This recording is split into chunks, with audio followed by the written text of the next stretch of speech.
سکوں، رسول اللہ کاٹ سکوں، اے اللہ کے نبی اتنی بڑی جرات میں نہیں کر سکتا، میں کیسے کاٹ دوں رسول اللہ جبکہ آپ اللہ کے رسول ہیں؟ اللہ کے نبی فرماتے ہیں لاؤ مجھے بتاؤ رسول اللہ کہاں لکھا ہوا ہے؟ حضرت علی نے اشارہ کر کے بتایا کہ یہ لکھا ہے، جب بتایا کہ یہ لکھا ہے تب اللہ کے نبی نے خود اپنے ہاتھ سے لفظ رسول اللہ کو کاٹ دیا۔ نوجوانوں، کولا والوں، آئے ڈسٹرکٹ پورنیا کے رہنے والوں، ایمانداری کے ساتھ بتائیے کہ جب اللہ کے نبی لفظ رسول اللہ کاٹ رہے ہوں گے تو صحابہ کرام کے دلوں پر کیا گزر رہی ہوگی؟ حضرت علی کے دل سے پوچھئے، حضرت عمر فاروق سے پوچھئے کہ ان کے کلیجے پر ان کے دل پر کیا گزر رہی ہوگی۔ لیکن اگر آج میں نے ان کی یہ شرطیں نہیں مانی تو پھر یہ لوگ ہمیں کبھی ابھی جھگڑا ہو جائے گا، ابھی لڑائی ہو جائے گی، ابھی اگر ہم نے لڑنے اور جہاد کا حکم دے دیا تو ابھی ہم مٹھی بھر لوگ ہیں، یہ ان کی ایک آواز پر پورا مکہ ٹوٹ پڑے گا اور ابھی سارے کے سارے لوگ قتل کر دیے جائیں گے اور مارے جائیں گے۔ اس فتنے اور فساد سے بچنے کے لیے اللہ کے رسول نے ان کی ناجائز شرطیں بھی مان لی، جبکہ شرطیں ماننے والی نہیں تھی، لیکن فتنہ نہ پھیلے، فساد نہ پھیلے، ان کی ناجائز شرطیں بھی مان لی، لفظ رسول اللہ۔ جانتے ہو اس کا اثر کیا؟ چند سالوں کے بعد اس کا اثر یہ ہوا کہ پورا کا پورا مکہ پھر جناب محمد رسول اللہ کا گرویدہ ہو گیا ہے۔ جو نبی کو پتھر مارا کرتے تھے وہ نبی پر پھول برسانے لگے، جو نبی کو گالی دیا کرتے تھے وہ نبی کو دعائیں دینے لگے، جو نبی کے پیروں کے پاس کنکر اور کوڑا ڈالا کرتے تھے وہ نبی کے راستوں میں پھول برسانے لگے، جو نبی اکرم کو اپنے ملک سے نکال دیتے وہ موسٹ ویلکم مرحبا مرحبا بکم کے نعرے لگانے لگے۔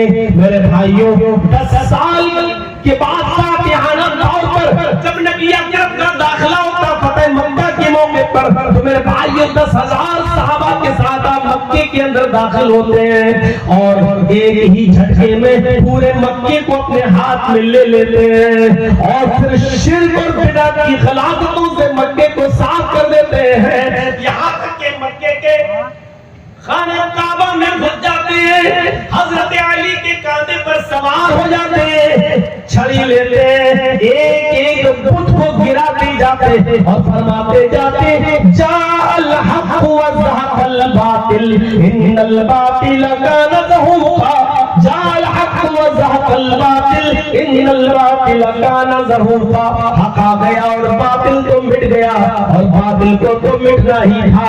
تو میرے بھائیوں، مجھے کہنا یہ ہے کہ فتنہ و فساد جہاں برپا ہو رہا ہو اس کی جڑ جہاں ہو اس جڑ کو ختم کر دو، اس جڑ کو کاٹ دو، فتنہ و فساد مت پھیلانے دو۔ فتنہ و فساد یہ پھیلانا منافقوں کا شیوا ہے۔ اللہ نے فرمایا وَإِذَا قِيلَ لَهُمْ لَا تُفْسِدُوا فِي الْأَرْضِ قَالُوا إِنَّمَا نَحْنُ مُصْلِحُونَ، یہ وہ منافق ہے جب ان سے کہا جاتا ہے کہ زمین میں فتنہ نہ پھیلاؤ، یہ وہ منافق ہے جب ان سے کہا جاتا ہے زمین میں فساد برپا مت کرو، یہ وہ منافق ہے جب ان سے کہا جاتا ہے زمین میں لڑائی جھگڑا مت کرو تو کہتے ہیں انما نحن مصلحون، ہم تو اصلاح کرنے والے ہیں، ہم تو خیر خواہی چاہنے والے ہیں، ہم تو لوگوں کی بھلائی کا کام کر رہے ہیں، ہم فتنہ کہاں پھیلا رہے ہیں۔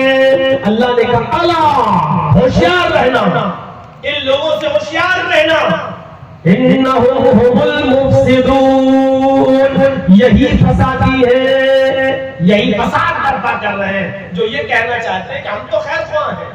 آج امریکہ یہی کہہ رہا ہے نا، ہم تو خیر خواہ ہیں، ہم تو چاہتے ہیں کہ دونوں ملکوں کے درمیان بات چیت کے ذریعے مسئلہ حل ہو جائے، یہ ہو وہ ہو، اور پسے پش مدد کر رہا ہے ظالم کی، مدد کر رہا ہے ظالم کی، اس لیے کہ وہ خود بہت بڑا ظالم ہے، اس لیے وہ ظالم کی مدد کر رہا ہے۔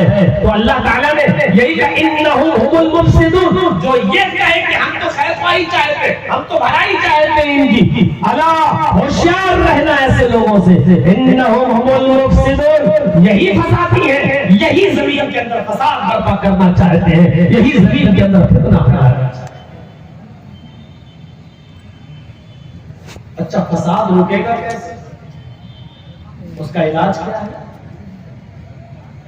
کوئی سد بات تو ہوگا اس کا.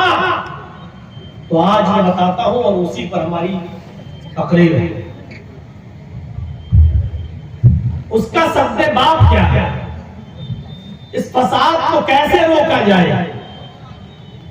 تو اس کا ایک معمولی سمادھان ہے بہت، اور وہ ہے عدل اور انصاف.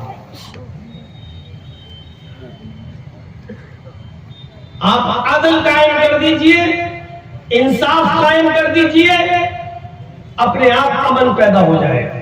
ایک گھر میں بھی فساد ہوتا ہے، 4 بھائی ہیں، 4 بھائیوں میں اختلاف ہوتا ہے، 4 بہنیں ہیں ان میں بھی اختلاف ہوتا ہے، اگر کسی کی 2 بیویاں ہیں تو ان میں بھی اختلاف ہوتا ہے. آپ اپنے گھر میں بھی فتنہ نہیں روک سکتے ہیں اگر آپ عدل نہیں کر رہے ہیں، انصاف نہیں کر رہے ہیں.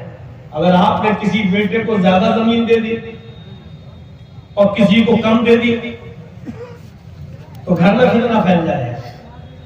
آپ کی اولاد فتنہ کھڑا کر دے گی. اب مولانا جرجی صاحب سے کہیے، جرجی صاحب آپ آئیے فیصلہ کر دیجیے. اب جرجی صاحب نے دیکھا یہ تو ہمارے بھائی رشتہ دار ہیں، اب ان کا فیصلہ کرنے کے لیے گئے تو جرجی صاحب یہ دیکھتے کہ ایسا فیصلہ کرے کہ ہمارے رشتہ دار کا زیادہ نقصان نہ ہو، اگرچہ وہ غلطی پر ہے اور ہم صحیح بات نہیں کر پا رہے ہیں، ایمانداری سے بات نہیں کر پا رہے ہیں. اللہ کے نبی صلی اللہ علیہ وسلم کے پاس ایک عورت آئی اپنے ایک بچے کو لے کر اور کہنے لگی، اے اللہ کے نبی میں آپ کو گواہ بناتی ہوں. آپ نے کہا کس بات پر؟ کہ میں زمین کا فلاں فلاں ٹکڑا اپنے اس بیٹے کو دے رہی ہوں. اللہ کے نبی نے پوچھا کیا تمہارا کوئی اور بھی بیٹا ہے؟ اس عورت نے کہا، اس بڑھیا نے کہا ہاں ایک بچہ اور ہے، میرا ایک بیٹا اور ہے. آپ نے فرمایا کہ تم اس کو بھی زمین کا ایک ٹکڑا دے رہی ہو، کیا اتنی زمین اپنے دوسرے بیٹے کو بھی دے رہی ہو؟ اس عورت نے کہا نہیں. آپ نے کہا کیوں؟ اس عورت نے، اس بڑھیا نے کہا اللہ کے نبی یہ میرا زیادہ خیال رکھتا ہے، یہ میرے علاج کا، یہ میرے دوا کا، یہ میرے رہنے سہنے کا، یہ میرے کھانے پینے کا، یہ میرے عیش و آرام کا سارا خیال یہ بڑا بیٹا رکھتا ہے، اس لیے میں اس کو ترجیح دے رہی ہوں اور اپنے اس بیٹے کو